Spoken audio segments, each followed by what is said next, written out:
right, thanks for joining us. I got me and my good buddy John Barton Hobbs here. We're here to spin the yarn, shoot the shit, and spin the roast about the UFOs, the case for why this is not a topic that should be dismissed easily, and we're going to talk about how we could acquire some sort of real tangible data towards building a case for some sort of ET visitation thing, which tends to get dismissed by a lot of people easily. Still, even though we still have these meetings in Congress and everything, but I think that speaks to. So I think there was a disinformation campaign, just like David Grush said, where they kind of made our society peer pressure each other into not being open or talking about things like that, seriously, So I'm going to go through some slides I made first, and then Hobbs is going to talk about some FLIR systems he's been looking at to acquire some data, because we have seen, I think the jellyfish one was, if you haven't seen it, we'll post a link or share it. But it's essentially it's a UFO that looks like a jellyfish. It's kind of turning hot and cold and hot and cold, and it's only seen over FLIR. It's not seen visibly. So in theory, we're thinking, if you go out and look at the night sky in FLIR, what kinds of things would you see that you wouldn't see with the naked eye or with a telescope, per se? And with that, I'm just going to roll into my slides that I made. So I've actually got it here on my screen. I'll share it with Hobbs so he can follow along as I'm talking. So as I was saying to Hobbs earlier, we don't have any really great something that's scientific data that we can say that supports the idea that aliens are visiting Earth, or the UFOs are actually what they are, have alien beings in them or some sort of beings in there. So, but we do have, over a long period of time, witness testimony. We have lots of witness testimony, not only just regular witness testimony, not regular old just Joe Hillbilly saying this happened. No, we have experts. We have high-ranking military people, politicians, some scientists, very credible scientists, that support this idea and have studied this idea topic seriously. I'm just going to go through some of the. First, I'll go through whistleblowers. So David Grush, I guess he's a pretty controversial guy by now. I started this channel before the David Grush leaks or whistleblowing, so I guess it was even crazier. And then it seemed less crazier about 6 months after I started this channel. I think he came out on the news with his first interview, and then he testified before Congress, and basically he says that there is a crash retrieval program for these UFOs that crash occasionally for whatever reason, and the U.S. government has their craft and their bodies, biologics. He said biologics, and he did say there is a disinformation campaign, which I didn't put on the slides, but basically that's why I guess I'm talking about this, because it became such a ridiculous idea. Back when I talked to my dad about this. My dad's about, I don't know, 65, in his 60s. He's getting older. And he's like, I guess, well, maybe not his 60s, late 50s, but he's the baby boomer generation for sure. I feel like baby boomer generation really got the heavy stigma against UFOs and talking about it, and they very much laugh it off and dismiss it. But I think younger people now, like millennials and younger, have been paying attention a little bit to what's been going on and kind of take it a little more seriously. I feel like it's a young people understand it a little bit more.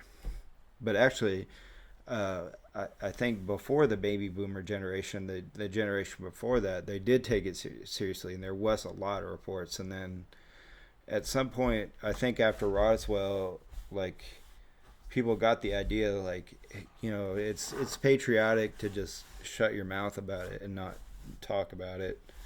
You know, we think the government may or may not have something, but that we're not going to even get into their business about what they have or don't have.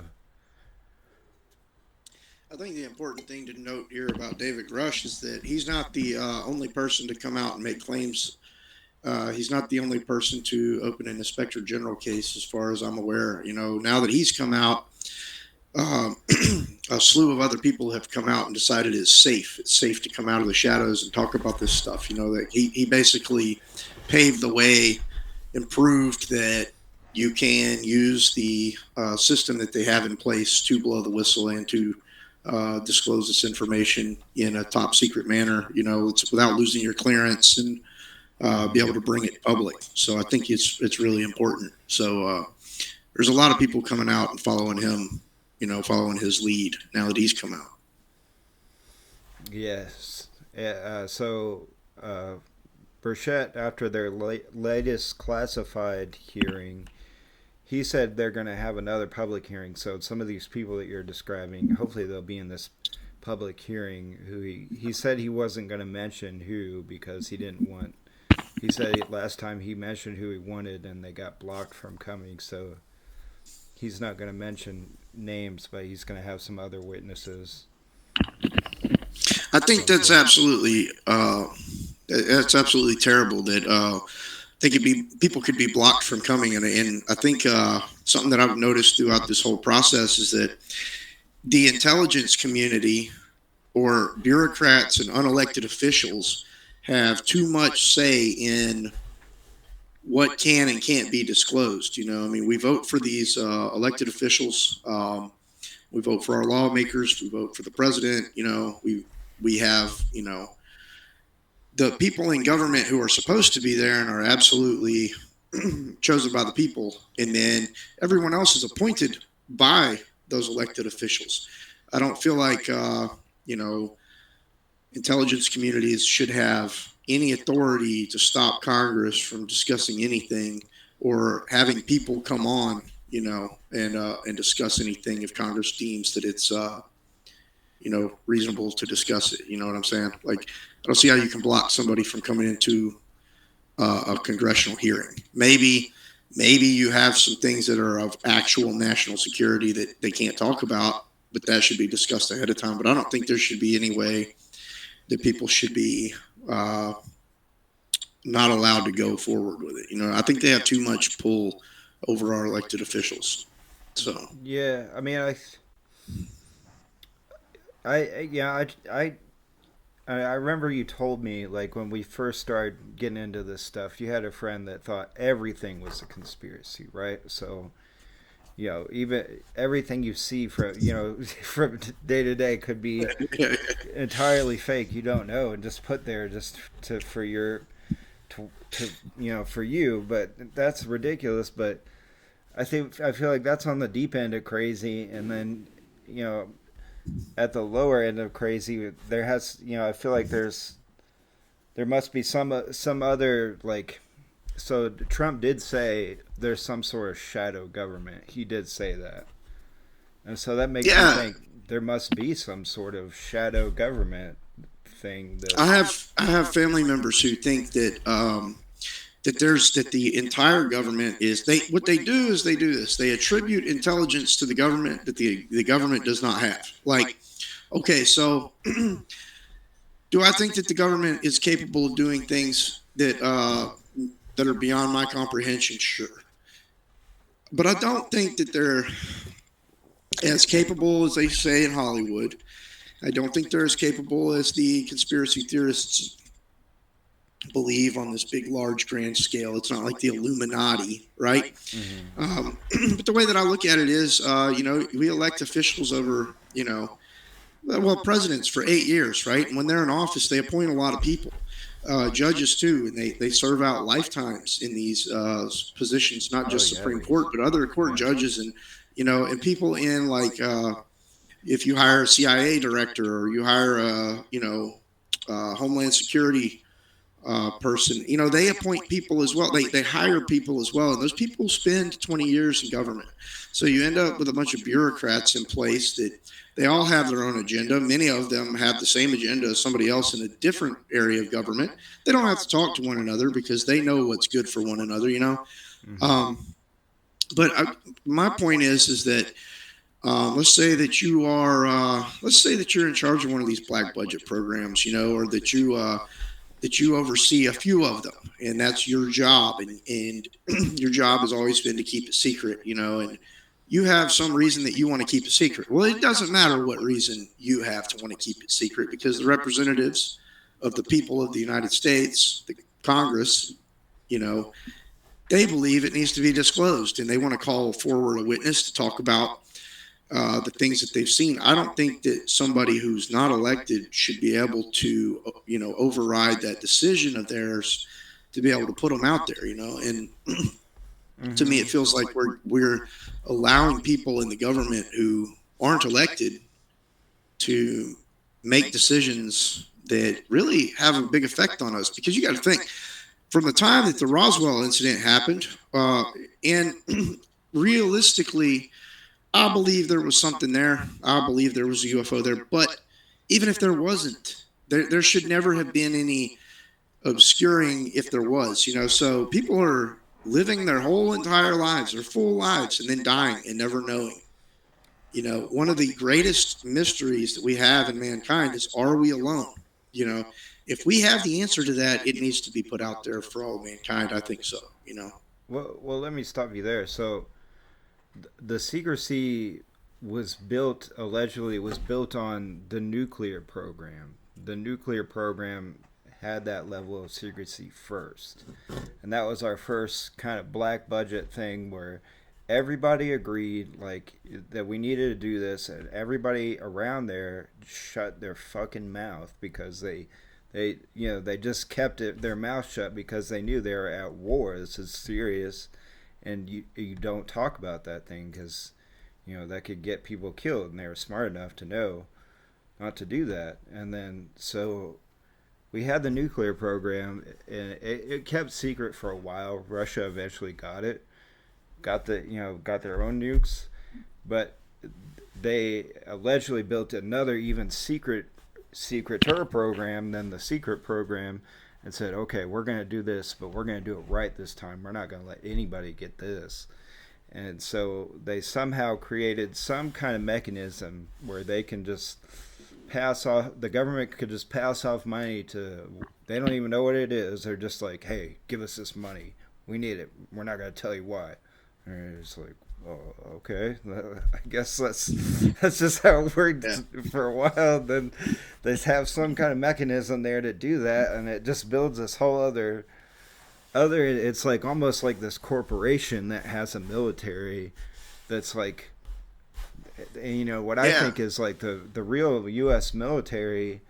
That's just average Joe Billy Bob farmer guy that that's a nobody, but the real professionals that work around that stuff, those are like, you only hire the best spec ops and the best scientists, and and you swear them into this program. You have to make sure that they're going to stay secret, or they have to sign some sort of blood oath or something and say, I'll never speak about this, or you can burn me at the stake or whatever you want to do. I don't.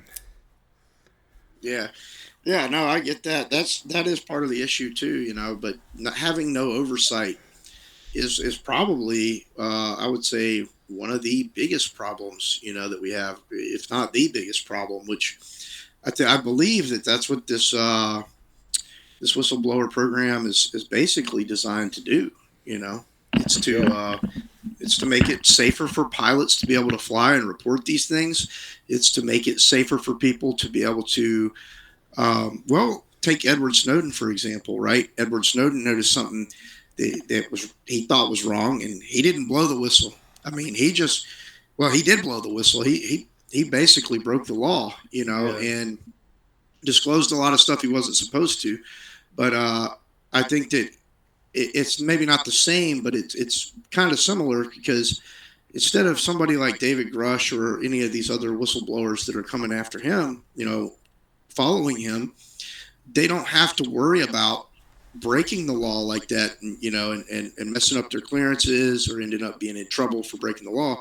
They have a way to move forward and report it. You know what I'm saying? So I think it's a big deal, and Congress needs to have oversight over these things too. I mean, Well, especially if they we're should. pumping money into them. Yeah, Exactly. Yeah, we definitely should. That's how the law is designed to work. But I think we have to consider like how much of the system uh, actually works like it's supposed to, and like uh, I was talking about with somebody the other day.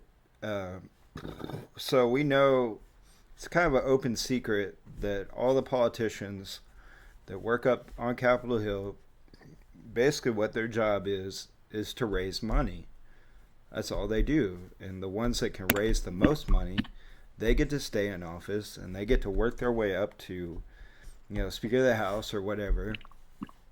And all these politicians, right wing or left wing, are all beholden to some company or some interest outside of their own and outside the people they represent. And yeah, lobby group. they serve those lobby. It's like open corruption. It's like we see the corruption, we know about the corruption, we just don't. Nobody ever does anything about it, and I think maybe the whole system's designed to be sort of dysfunctional, so we don't ever, kind of get it together and get a hold on how to get get a hold on these secret programs. Like maybe that's part of the disinformation thing. It's like we don't have a functional government that can handle, these Pentagon people and these people that have been in power for a long time. They just kind of they get their intel from the Pentagon. The Pentagon says no, yeah, it's nothing. Don't worry about it, guys, and they just have to take their word for it and say okay. I think I'll piggyback off that real quick, because Lou Elizondo one time said on a podcast, and this is why this is what I think the where the big issue is. I think these people that are in charge of these programs and that work in these programs are all concerned because they haven't had any oversight. That they've been working with private corporations, and private corporations have access to this material. That he said that it's, let's say that a few companies have had, or a company has had access to it, and a couple other companies have not, and they're all government contractors.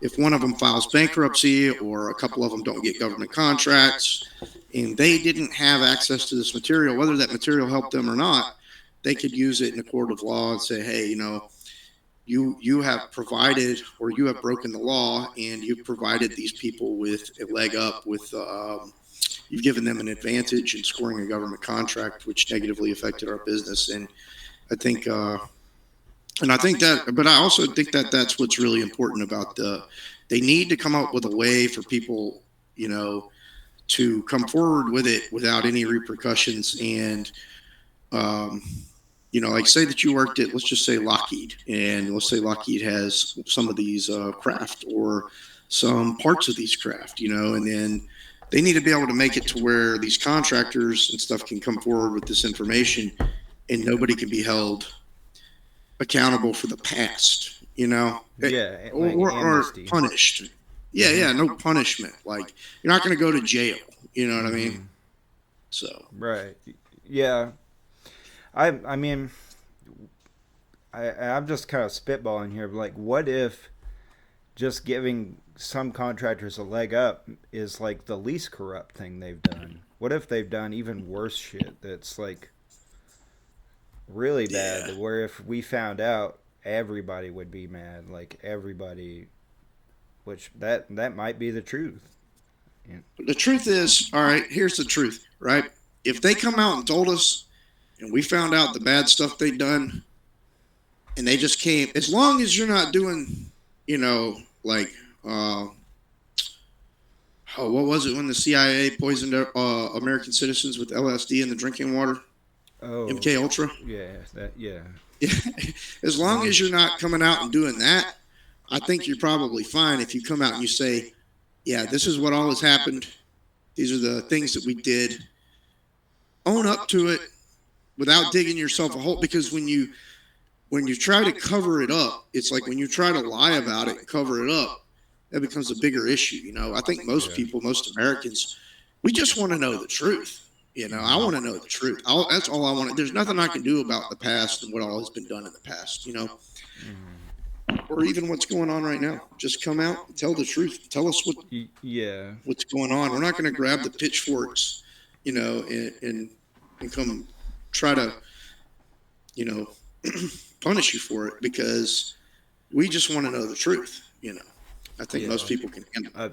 I'm kind of thinking of. I think President Clinton apologized for the Tuskegee experiments. You know the Tuskegee experiments. Yeah. So I was thinking you yeah. were talking about the Monica Lewinsky thing, which No, no. after he was caught because of that, like he denied it and denied it and denied it, and that's what's crazy is because he denied it to until he was just definitely caught, and everyone was kind of mad about it until he apologized, and then once he apologized, everybody was just like, oh, okay, nobody really cares, you know. Yeah.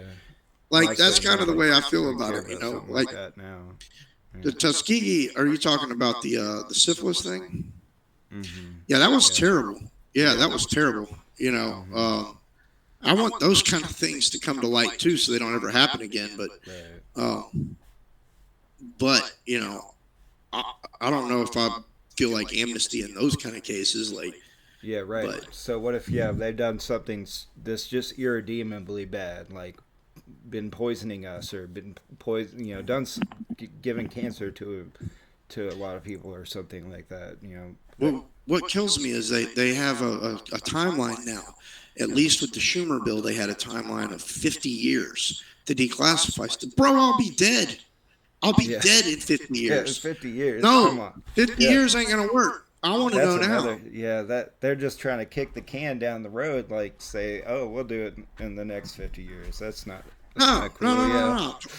Yeah. Not even 25 years. I'm not even guaranteed No. 25 more. Give me Yeah. 5 years. I'll give you 5 years to come out. Right. Let me stop you one second. I'm gonna go check on my wife again real quick. She was feeling Yeah, sick. yeah. She We'll had cut here. gallbladder.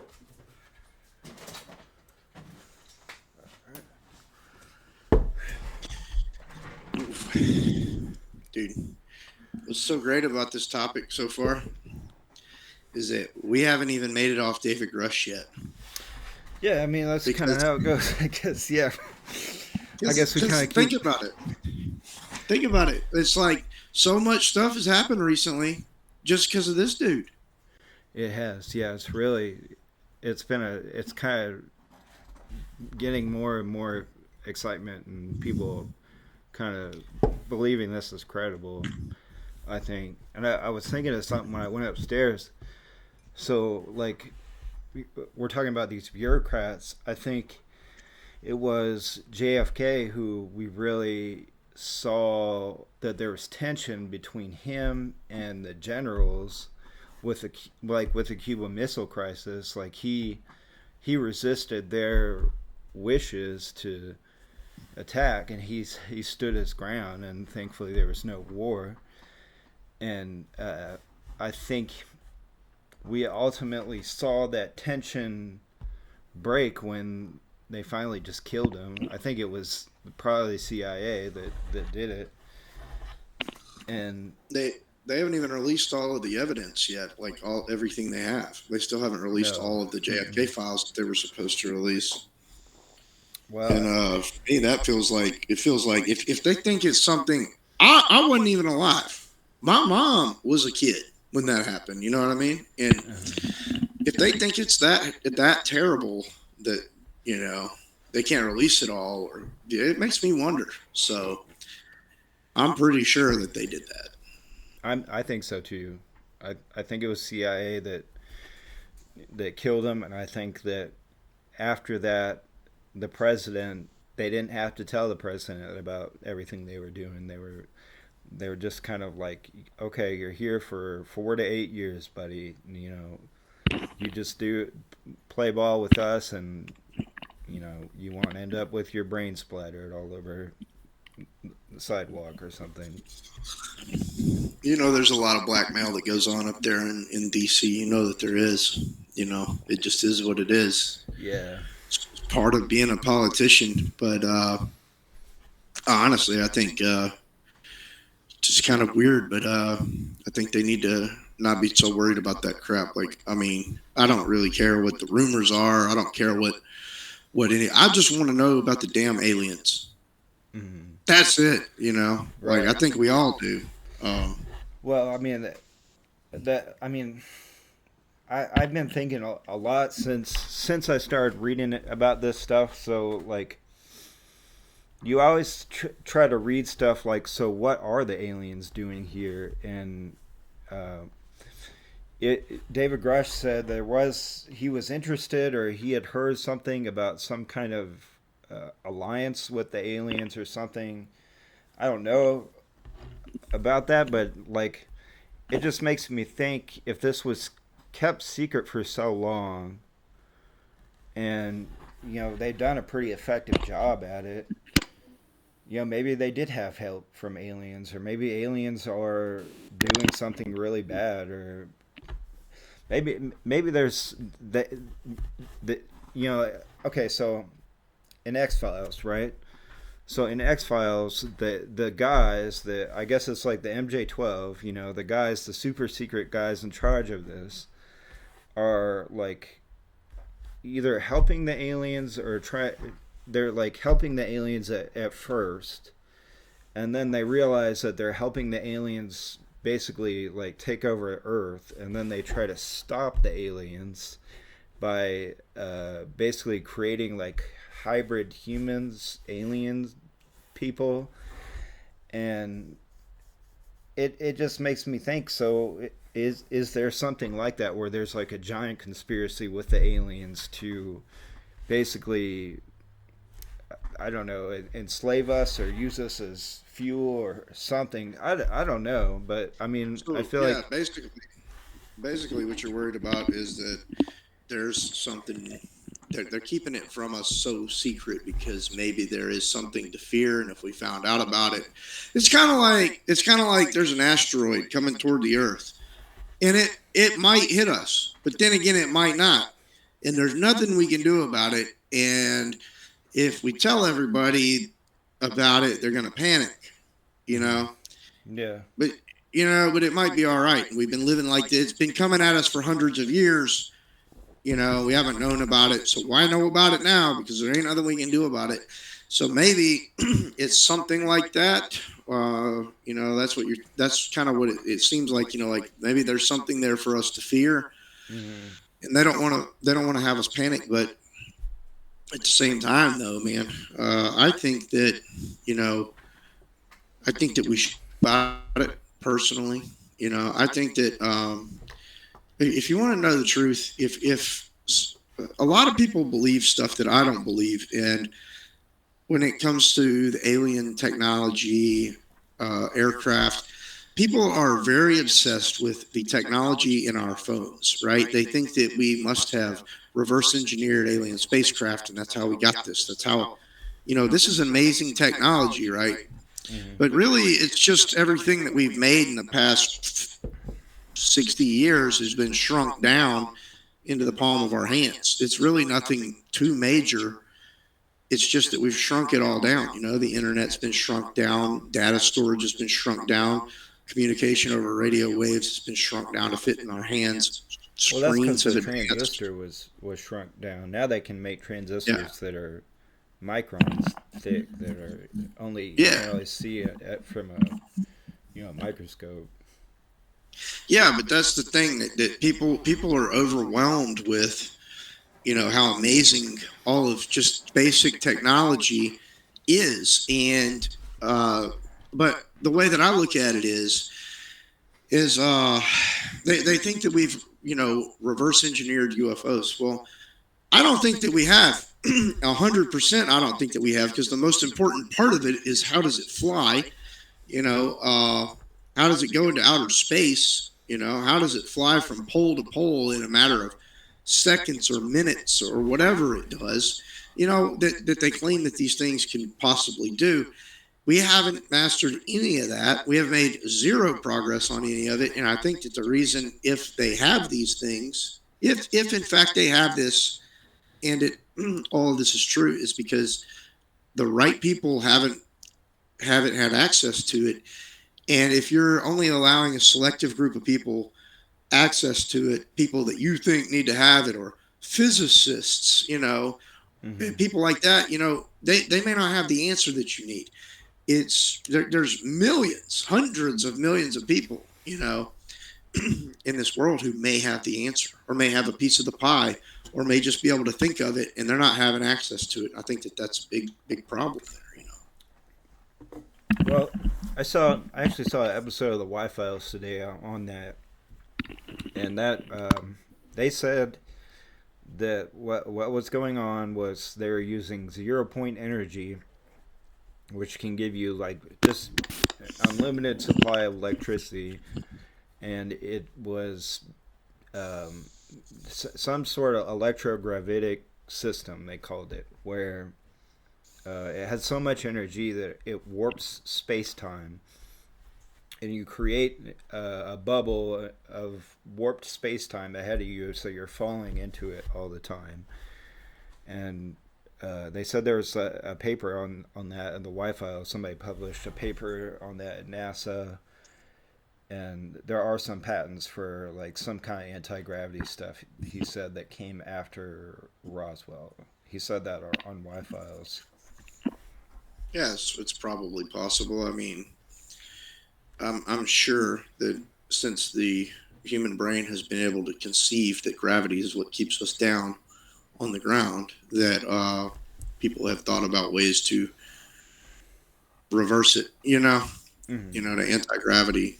So uh, it very well may could have come from UFOs and stuff. I actually kind of, uh, I've heard so much stuff one way or the other about Bob Lazar. I listened to almost 2 or 3 hours of the guy trying to debunk Bob Lazar, and Mm-hmm. doing a pretty good job of it, believe it or not. Um, you know, uh, but he talks about the gravity A wave and the gravity B wave, and it turns out, gravity does come in waves. They've measured it, like, Mm-hmm. so it Yeah. really intrigues me. It's something I'm very interested in. But guess what? We're never going to be able to figure it out if we already have something that can apparently use that, or work space time, or whatever they want to do. Mm-hmm. If enough people don't get a hold of it, or get their brain in there, because there's people that you would probably never suspect are going to have the answer to a problem, or make you think about a problem a certain way to solve it, if we're only allowing a few select people to it. The thing that kills me is that there haven't been more whistleblowers come out that I know of, publicly, like Rush. You know what I'm saying? Like, we Yeah. need we need the scientists that have worked on this stuff to come forward and talk about it, and tell us about it. Yeah. Well, I think like so when Lazar came out, and he's just some dork who couldn't even, they tried to erase his record, so he couldn't even prove that he went to any of the universities he said, or worked at any places he said.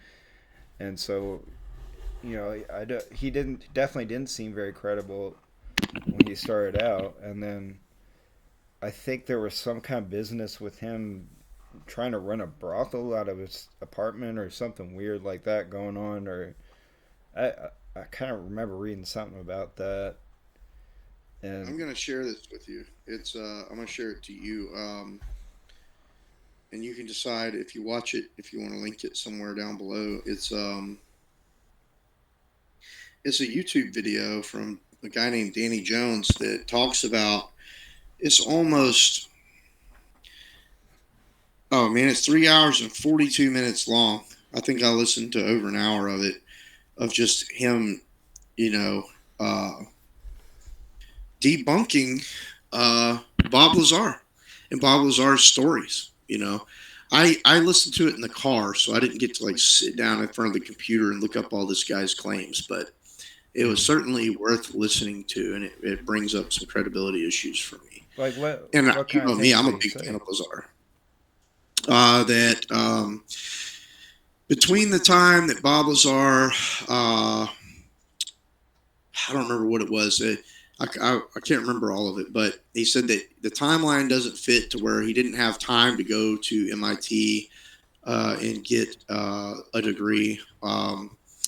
He said that he definitely has probably made money off of the UFO claims. He said that that hand scanner that was in the Bob Lazar Jeremy Corbell video where they measure your fingers. Yeah. He said that was in Close Encounters, the movie, in the beginning opening sequence, which I haven't seen that in years. He said that came out before the Lazar interview, and it's the Yeah, I exact have to same watch one. that. Yeah, I have to watch that Yeah, again. I don't remember, but yeah, I haven't seen it maybe. Yeah. since I was young, and but they said it was in the beginning opening scene of that, and people were using that to get into Area 51. So like he brings up Well, some really good stuff. It's a lot to remember because it's like I said, it's 3 hours and 42 minutes, and well, to I counter mean he just off of that point, well, Spielberg allegedly had some insiders telling him what to make, how to make this movie, and what to put in this movie, because Spielberg was open to. He's kind of a amateur ufologist himself, and he developed a relationship with Jacques Vallée. Jacques Vallée, he was kind of the, I think him or it was Hynek himself were like his mentors to make that movie. So that's why it was. There are things in there that allegedly are accurate because he was told by people who knew. Chuck Vallée, that's the guy that I want to go meet. I want to go see what he's got. He's the most interesting ufologist, I think. Yeah. Just hearing him talk about his stuff, but I mean, he makes like just thinking about it as like an alien from another planet or an interdimensional alien, and what even that means to be an interdimensional alien, I think it is like really interesting to me. Oh, I and think. Oh, go for it. so another thing, I watched the interviews after they did the classified briefing, and Luna, I think that woman representative, I think she's Florida.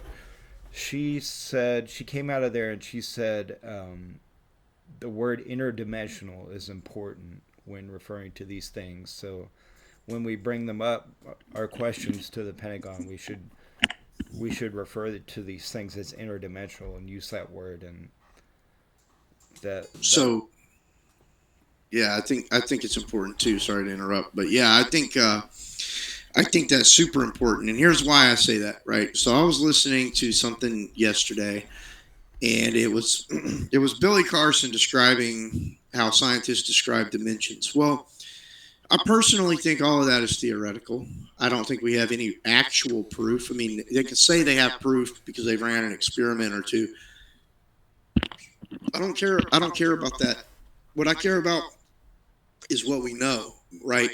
So this is the whole thing with the FLIR and the night vision and the thermal. So here's my take on it, right? I'm not going to say that a dimension, like in Interstellar, where he goes to the black hole and all of a sudden he's in the fourth dimension. He can see all kinds of different things happening in time. That's what Mm-hmm. Billy Carson was describing it as. Well, I don't necessarily believe that, first of all. But second of all, when I think of interdimensional, I think that maybe there are things around us that we can't see.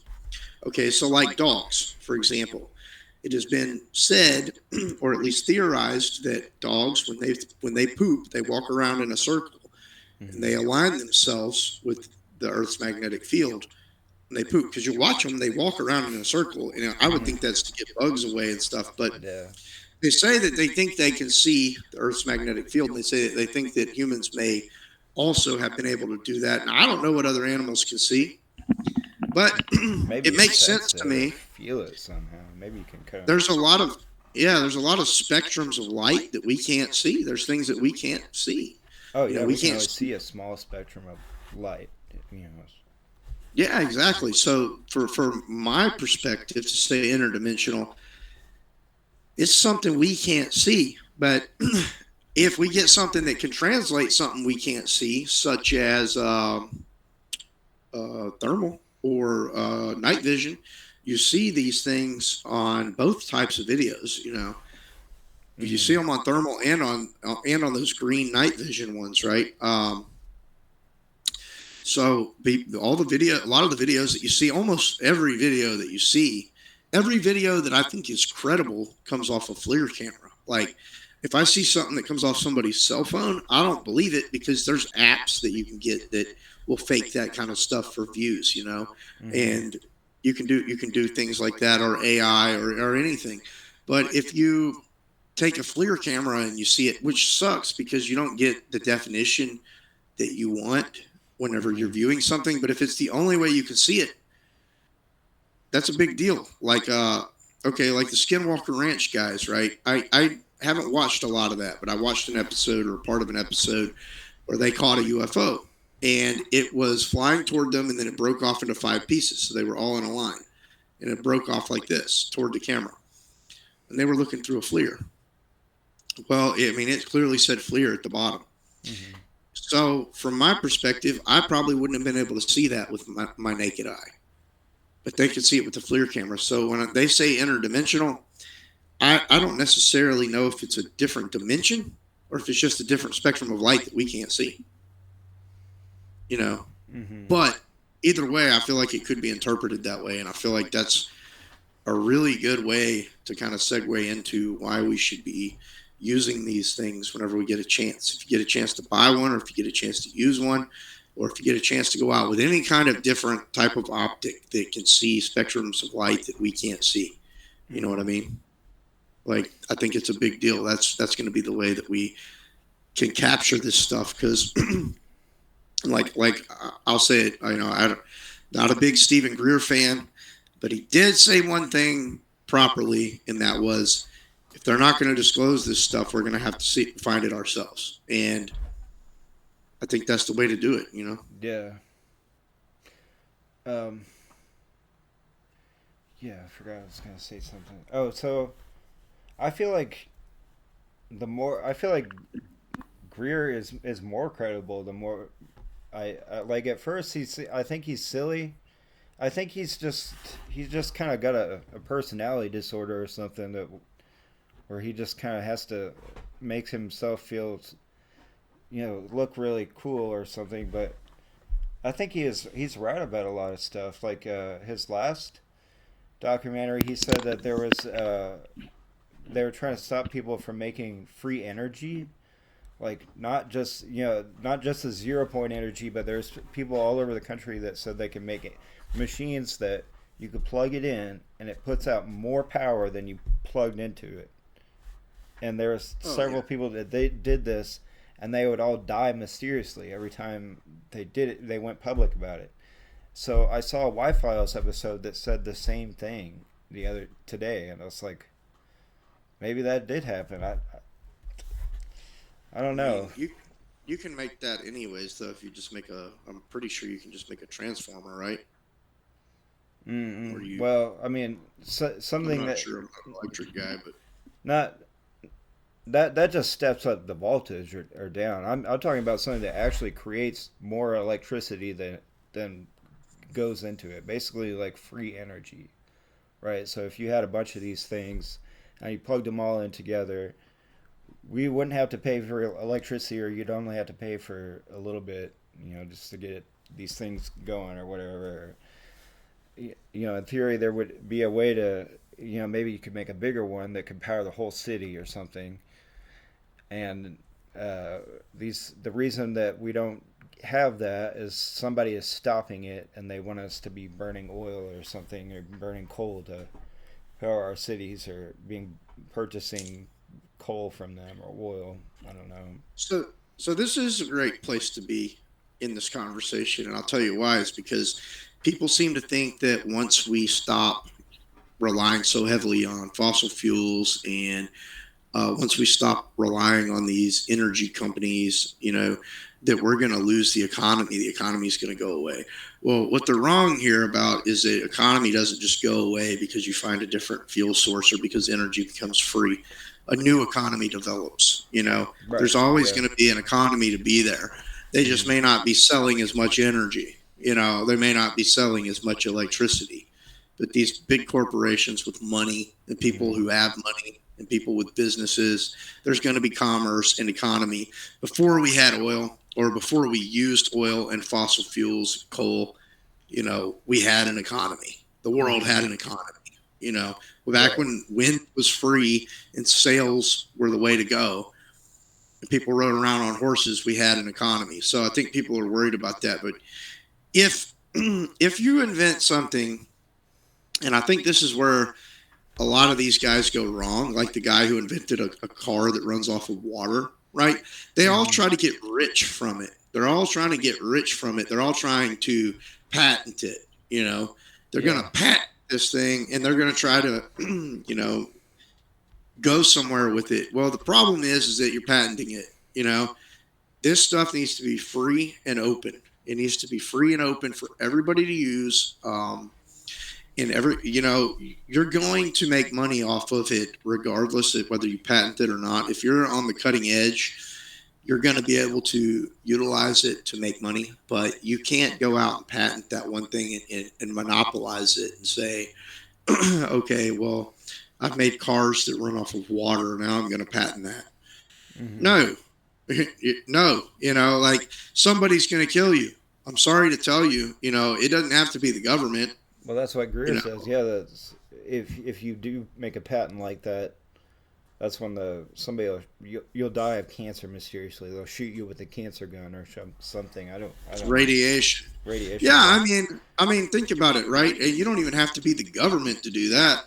All you Mm-hmm. got to do is be, a small company that happens to have, some kind of radiation machine, or somebody could, God forbid, walk past your coffee cup in a Starbucks and inject it with something out of a small needle when you're not paying attention. Yeah. Mm-hmm. Like mysterious causes of death, but don't go patent this crap. If it's world changing, Mm-hmm. if it's going to change the entire world, don't patent it. That's stupid.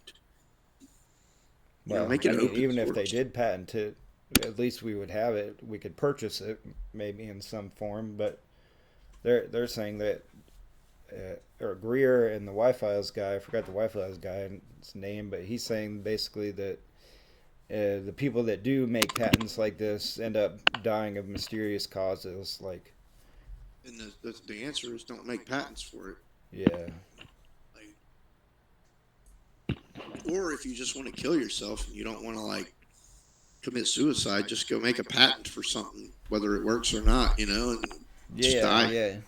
I think that's kind of what Greer was saying, that he tried to encourage these people to like just release it free, just like send the schematics everywhere online so everybody has them, everybody can get it, and then all of them said no. I want to do this the right way and make sure I get paid, and so they patented and end up getting killed mysteriously.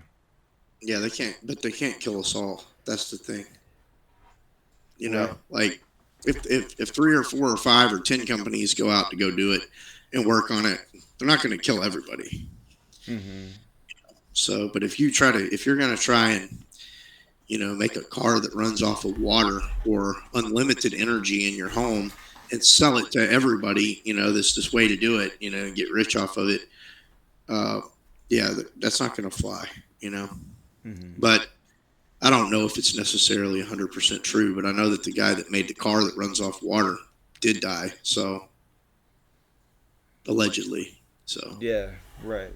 Yeah, and that's kind of what they were saying, that people who make this technology, that like we have green technology, but that it still kind of sucks, right? The solar panels don't really cut it. They don't power your whole house. The windmills, they only help a little bit. They don't. A lot of times they don't, and they only work at certain times. So yeah, that's the way. That is true, though. I mean, in Texas they had that issue. The windmills all froze up. hmm. So I mean, it's a great step in the right direction. I'll never say that green energy is not a good thing, but at the Hmm. same time, like you can't rely on. It's not. We're not at a place where we can solely rely on it. No, it doesn't. It doesn't cut it. No, it's not. Solar panels aren't nearly efficient enough to, you know. Yeah, no, they're good enough. They're good enough in the summer, like to in a sunny area, to Yeah, supplement your power usage and lower your bill. But yeah, they're not the end all be all yet. We're not somewhere. And then on top of that, like everything we use is made out of oil of some sort.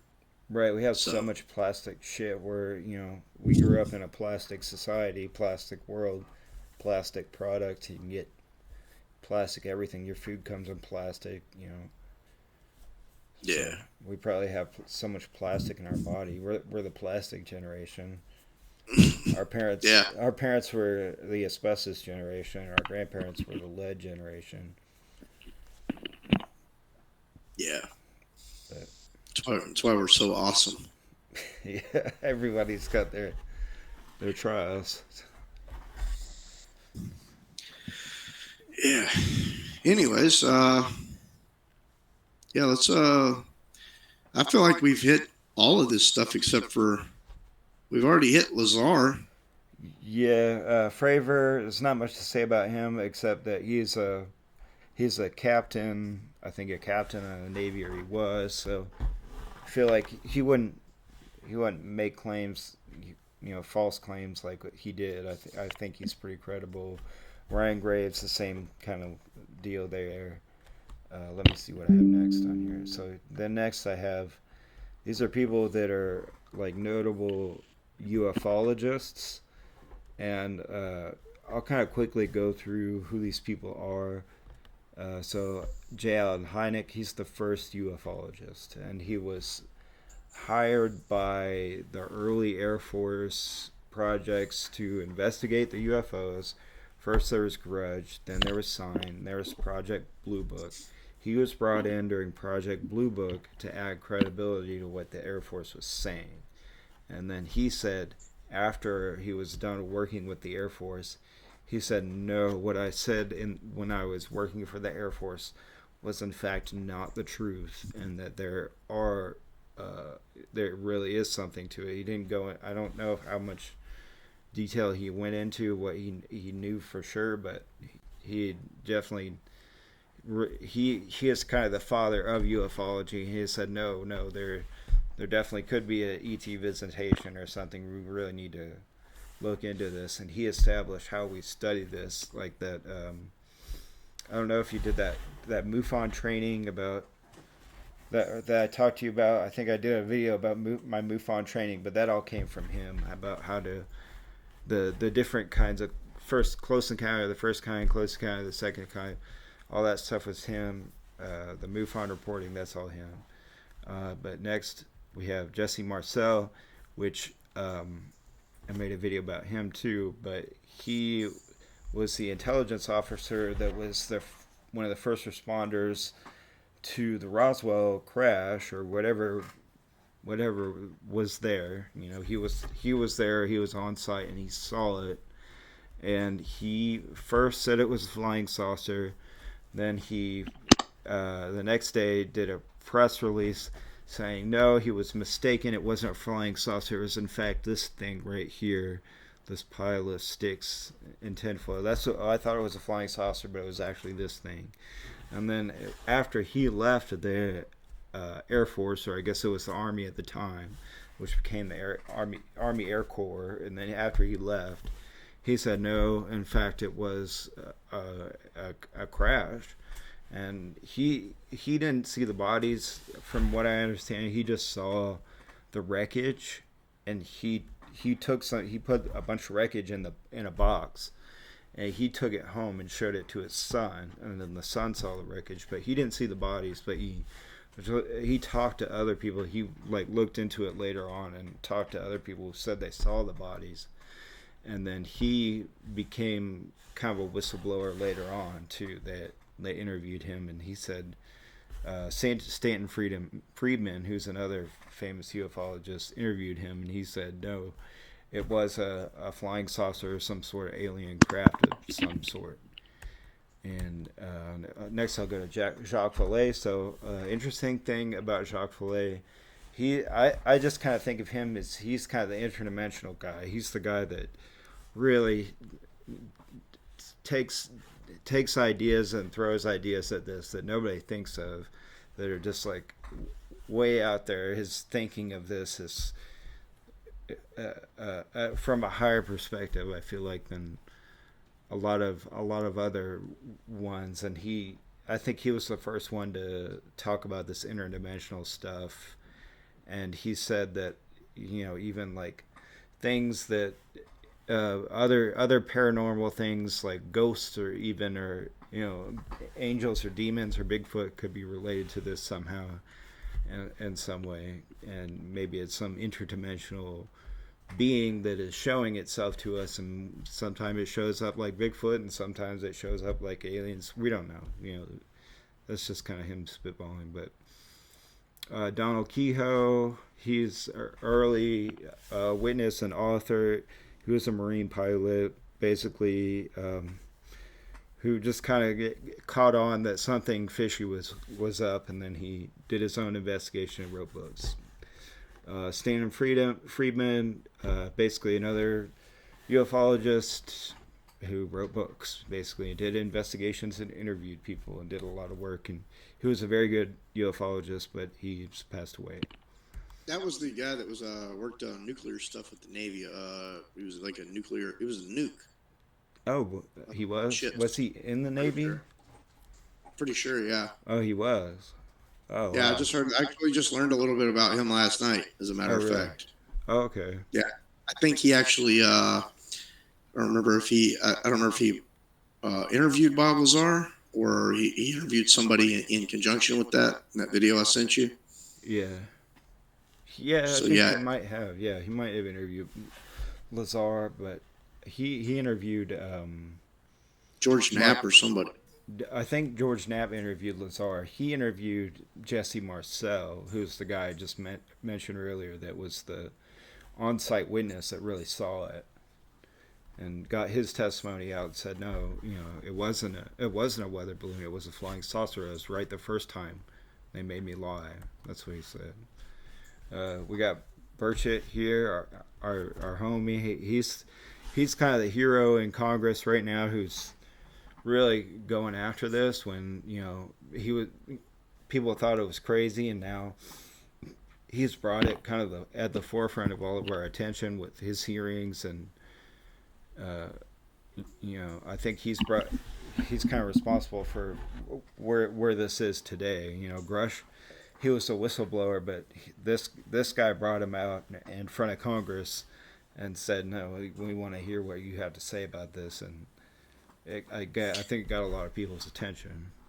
I think Tim Burchett's the reason why it's been so bipartisan. Why there's because he's just such a laid back guy, and I think he makes friends on both sides of the aisle pretty good for a congressperson. You know what I mean? For any representative to do that, I think he's the reason why there's been more bipartisanship in it than there would ordinarily be in something like this, because one side would claim, oh, there's UFOs, the other side would be like, oh, they're conspiracy theorists. Yeah, I yeah. feel like with this guy in the middle, he's like the glue that's holding it together. I feel like Right. this is the guy that's holding this whole thing together. Uh, I mean, you get the guys that go up there and they talk at the meetings and the hearings and stuff, and they really hound the subject. But I think that this is the guy that holds it all together. yeah. I was gonna say it would be so easy for kind of the mainstream news or like kind of the liberal perspective on this to say this is crazy conspiracy theory nonsense, just like the QAnon stuff, and we're this is a waste of time. But he's brought people from both sides of the aisle, like you said, and made this into a serious topic. He's the one that he could have easily kind of gave everybody the wrong impression and thought, okay, here's another QAnon guy, shut the hell up, But no, he's not. He doesn't. He's made this not associated with QAnon or like. Yeah, it's just you can't come out and be like, oh, well, this is a right wing conspiracy, or oh, these are left wing lunatics talking about this stuff. No, this guy's. I think he does a good job communicating across the aisle on this subject, and I think he's done a pretty good job of he's not the kind of guy that, at least in my opinion, that people want to go and pick fights with, and get up on the media, and complain about partisanship. So when you get somebody like that in there, it's and you make him kind of the centerpiece or the person that's always talking in the news and stuff about it. He holds it together so that when people get together for these hearings and things like that, he can give credit to people on both sides of the aisle and make it a smooth transition for us. And I feel like this is the right guy for the job. I think so too. I was gonna say I feel like he's just got integrity, and that's something a lot of these politicians just don't have, because you have to sell your integrity off to all these people, and he's somebody's his donors too, and he has to please those people. But I feel like he's just a straight shooter guy. He's not gonna sit here and try to say one thing or do one thing and then go behind everybody's back and trade stocks and make billions of bunch of money. And he's not kind of a con man type of guy. I don't feel like he He's would. one of the poorest members of Congress. At least he's the poorest congressman from his state. So he's not. I wouldn't say poorest members of Congress, but he's not a rich guy. Compared to Congress. You know what I'm saying? Uh-huh. So you don't you get rich in Congress by being beholden to donors. You know what I mean? Right. Yeah. Corporations, and I don't think that he's quite up there with the rest of these guys in that front. No, I don't feel like that either. Like, yeah, he's a real greedy guy. That's We got to be careful with him though, because you got to think, like, if somebody if the voter base tends to think that he's way out in left field, he's way out into this UFO stuff. We kind of got to stand there and support him. In a nonpartisan way, because if the voters feel like this guy is kooky, and into conspiracies, they may not want to have him back in. They may think that he's wasting too much time on this topic. So whenever he comes out with stuff, it's got to be serious. And to think about it, if you're going up for re-election and you've spent a fair portion of your time in office, talking about UFOs and trying to having house UFO hearings, yeah. You got to think, man. Somebody may think you're not getting the job done. So whatever he comes out with, he has to be serious. So that he's bringing it out, that it's worth bringing out, because if I'm running for Congress and everybody's worried about the budget, everyone's worried about inflation, people are worried about the border, they're worried about voting, you know what I'm saying? There's so many different things that people are worried about. Nobody's bringing up UFOs as their big concern. So when you're bringing that out as a politician, it better have some substance. So Right. Like as a Tennessee citizen, it'd be really easy to say like we have real problems here on Earth. Why should we care yeah, about this? But I think like anybody who studies this topic seriously and presents this seriously, like there's this guy Avi Loeb, who's a scientist at Harvard, who's pursuing this seriously. Like your science and your academic papers that you write about this have to be bulletproof because everybody's going to attack it. Everybody's going to come pick it apart and come after it.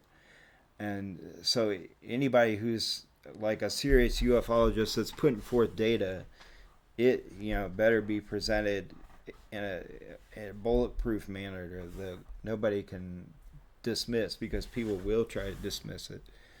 And so he's done a good job of not being somebody who they could dismiss as, oh, here's another right wing cuckoo cocoa nut. Like they can't just rip it apart. They can't yeah, just come in and the people that are trying to rip it apart are the intelligence communities. That's yeah, when you know he's on the right track. yeah, uh-huh.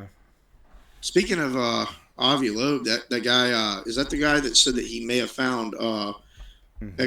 extraterrestrial stuff in the ocean? Yeah, he did a mission where they like trolled the ocean floor to find these pieces that he said could have been from a craft, and he did an academic paper on it. I glanced over it, but he said the analysis on the metals was good evidence, like that it wasn't from Earth, but you know that's that's it's evidence, but it's not the smoking gun evidence. I feel like little pieces of metal. That's not what people want to see.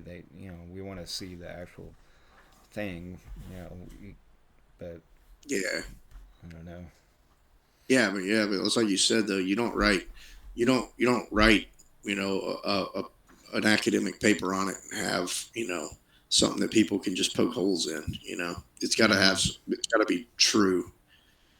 Right. You have to have Yeah. you have to be able to prove it. Or at Hmm. least give reasonable proof. So Right. Yeah. Yeah. I mean, because he found some foreign metal that maybe couldn't exist, is made through some process that we can't do here on Earth. I don't know. That sounds interesting, but we'd like to see more. I think everybody would. yeah, but it's interesting nonetheless. At least it's interesting to me that somebody's going that route to find Yeah. at bare minimum it may have came from another planet or another solar or from space. Yeah. Yeah. So Avi Loeb, he's kind of one of the first serious scientists. He's at Harvard that's pursuing the idea of alien life and alien visitation. But there was I heard or I saw something about a video about this psychologist from Harvard or Stanford or something. But basically, what the psychologist was doing was meeting with people who said they were abductees from aliens, and he was counseling them and he was known for taking them seriously. Like he started to, like, as he met more and more of these people and heard all the commonalities and these stories, he started to believe that they could be true, and he started counseling these people as if they had actually been through a traumatic event. And basically what the medical board was saying was, you can't, what you have to do is, if somebody comes to you and says I've been abducted by aliens, you have to treat them for like hallucinations, or you have to treat them for some kind of psychiatric disorder that would cause them to think that. You can't actually report that that's what happened, and that you're treating them for this traumatic event that they went through, that something that actually physically happened to them, and that got him fired actually for doing that. Yeah, that's the same guy that had that was that the African South African school or something, I I think believe. so. Yeah, I think yeah. Yeah, yeah, I know what you're talking about. Yeah, that See, but that's the thing, though, man. I mean, like you were saying, like if you come with this stuff, you have to you have to take it very seriously. Like it has to Yeah, be very serious, yeah, So yeah. That's kind of like I feel like I with my channel and everything, or the UFO and then the no stuff. That's why a lot of it I feel like I'm making educational content for people who don't know. I'm not making new science. I'm not going to publish new science, and maybe I would do that in the future. yeah, But I feel like that has to be because I did go through where I was making those like silly videos where I was like in the underground base, which to me that was like an experiment to see. Well, I read a book about those underground bases and reptilians and everything. So it was a way for me to visualize what that actually looked like, or what was actually going on. But I don't want to, release something that's tomorrow and just say, "Hey, I found real evidence, guys. I got a real deal video," and show it, and everybody's like, "You're ridiculous. We know you make these silly videos, and we know they're all fake. Like, that's probably fake." I don't want to. I want to keep it separate so people understand, like, this is the real stuff, and this is just, me having fun, or me, I guess visual, making little animations too. I wanted to add animations to it, but yeah. I just made some AI art with a oh, you want to underground share? reptilian base. Yeah, okay. Yeah, Let's see your yeah. AI art. Let So me start presenting. so yeah, we'll do that real quick. Okay, Let me that's a good way to visualize. So I read. I want to make a video on this too, about the reptilian people, the lizard people. So David Icke is the author that may have made them popular, but there's other people that have reported these lizard people, and like some of them say that like maybe the lizard people have infiltrated society, and maybe the Pope is a lizard person, or the president's a lizard person, or we don't know who's a lizard person, but they're out there somewhere, and they're you know con- controlling us, and you know I feel like that's where it goes off the deep end crazy when you start to read into this stuff. Like, oh my God, do I need to like build a bunker in my house and never come out because anybody could be a lizard person? I don't know. so this is the real reason that I want to share this is the real reason that I want to share this is because there's a lot of people that see things online and they share it, and well, some people don't know what they're looking at. Some people have absolutely no idea that they're looking at. That they're looking at AI art or something that may have been done in AI. And there's a lot of things you can look at on here. I encourage everybody to go Google Discord and find out how to use Midjourney. Midjourney is an AI software, and you can make almost anything that you want. And if you pay for it, I believe you get to keep the exclusive rights to it, whatever you make. So um, like right here, I've made a underground base. Now it's not Jesus. Doesn't look It's very not pretty. yeah, yeah. Well, what I typed in, it's super easy. It's so easy to do this. So / imagine space. That's all I have to do now. Whatever you can imagine. All right. Let's say. We'll start here. Ooh, Lizard ooh, I people. got a good one. So the past couple weeks, I heard these really.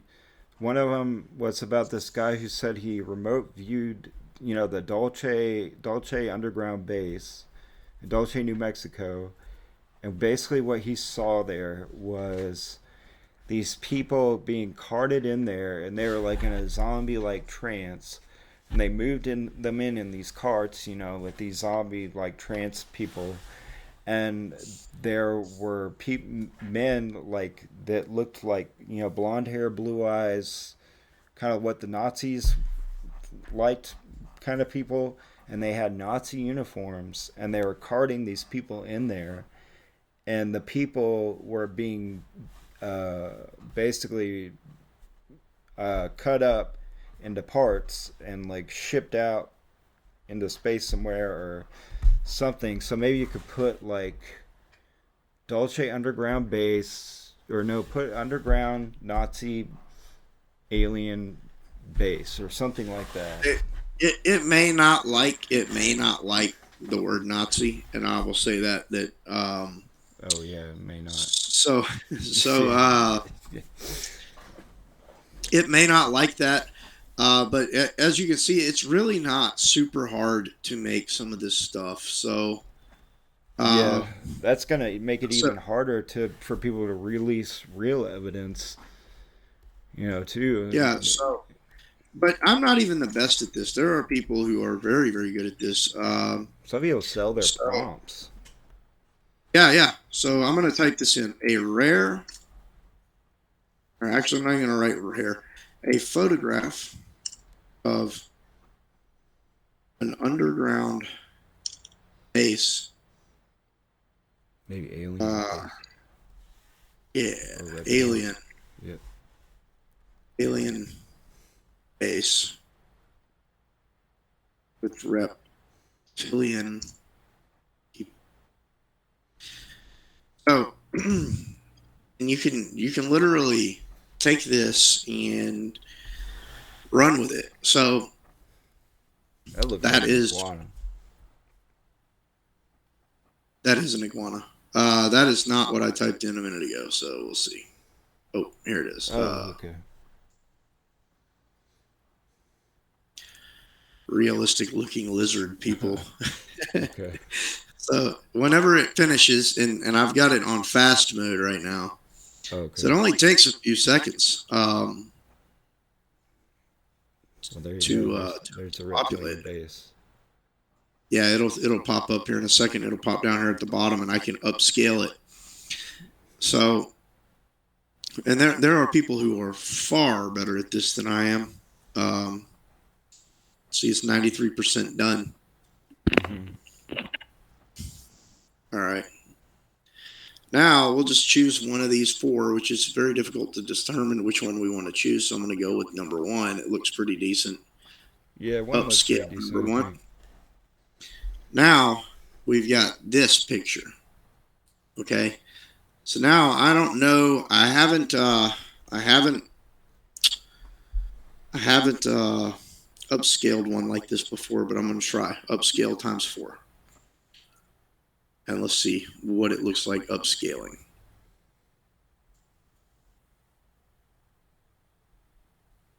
And then also, additionally, you can click Make Variations, and you can make a variation of it, which is pretty amazing. So it'll give you 4 variations of it. And this is just with Midjourney. There's quite a few of these apps that do this. Uh, so it's worth noting that there's ways to tell if it's AI. Like obviously this is AI. Yeah, But it's if you gonna have go in some there inaccurate looking things. if you go in there and you start messing with it yourself, you will start noticing what you see. It's still upscaling this one 4 times, so it's going to take a little while. Even though it's fast, it's going to take a while. I mean, you're talking about 4x quality, So Yeah, a uh, good giveaway on those is the fingers. A lot of times it'll get the fingers wrong. It'll have too many fingers, or but yes, and the next eyes. the next generation probably won't. The next one generation will probably make some seamless, pretty realistic images that you won't be able to tell because it's pretty close to there now. I mean, that looks pretty cool. That's cool looking. Yeah, But I if you're mean, better at it than I am, you can give better stuff. So let's do another prompt while I'm sitting here. Imagine a photograph of uh, a half lizard, a uh, Shape-shifting reptilian. Just gonna say reptilian person because Okay. I assume it will.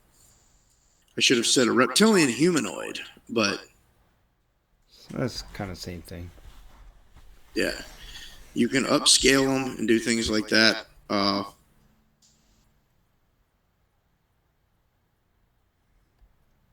Here it is, our reptilian overlords. Yeah, there they are, lizard people. Maybe by the time they figure it out, they'll be like, okay, so maybe they'll be like, okay, guess what, guys? There's aliens. We got the real evidence, but by now it's too late. The reptilians are already in control of everything. Everything you do, your entire life, is just built to serve the reptilians, and we've done it under your noses the whole time. And that's kind of what they're saying in these kind of reptilian books is that by now the reptilians have so much power that it's too late to stop them. It's too late to do anything about it. We're just kind of I mean, look at that one. That's a really good upscale. I mean, it's pretty good. I mean, there's definitely some alien looking stuff going on here. yeah. I mean, And then if look at the reptilians here. I mean, these are pretty decent. kind of look like dinosaurs. A little bit, yeah. But another one is, we'll just try one more. Imagine, oops.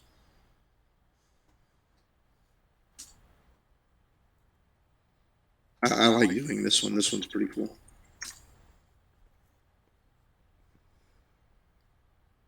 UFO abducting cattle. Okay. I think it's a pretty cool one. Whenever it does this, uh, it'll give you a photorealistic picture of a UFO abducting cattle.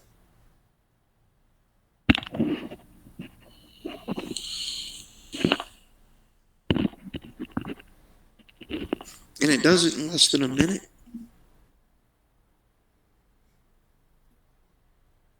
And I gotta stress, there are people who are just way better at it than me. I mean, Yeah. I've seen people share images like that online and not, thinking they're real, like AI images. oh yeah, it happens all the time. I see it. I see it constantly, dude. Yeah. People will be like making AI girls and stuff, and they'll be like chatting with them. I'm like, dude, are you kidding me? People in Japan have been doing that already for a while. They don't even hide it. They're just like, yeah, we know it's not real. Yeah, they have like it. They already have like the AI assistant kind of girlfriend. You have like an AI girlfriend, because if you grow up in Japan, it's all men and they're really lonely and depressed and overworked, and so you have an AI girlfriend to keep you company. It's ridiculous, but And your apartment is the size of a shoebox, and you have a AI girlfriend, and you work 14-hour days or something. yeah, but that's basically what I wanted to share. I wanted to just go ahead and let people know, hey, look, go and check out Midjourney. Go and check out these AI services, and start messing around with them and start getting familiar with them because there's going to be in the future there's going to be two types of people who know how AI works and people who don't know how AI works, and you don't want to get got. They have ones that do. Yeah, that's gonna be They the have a next problem. computer revolution. They AI have is ones gonna with be. Joe Rogan. You know, Uh-huh. they have ones with like people's voiceovers. There's always some funny ones with the presidents and stuff like that. So you could really get taken. I mean, Yeah, there's been like those stuff in deep the nuclear fakes. where they've used it. Yeah, The yeah, deep absolutely. fakes. Yeah. So yeah, they have a lot of that stuff. I mean, they even had AI photos of Trump getting arrested out there. People thought it was real, like they're really doing the perp walk with him. Yeah.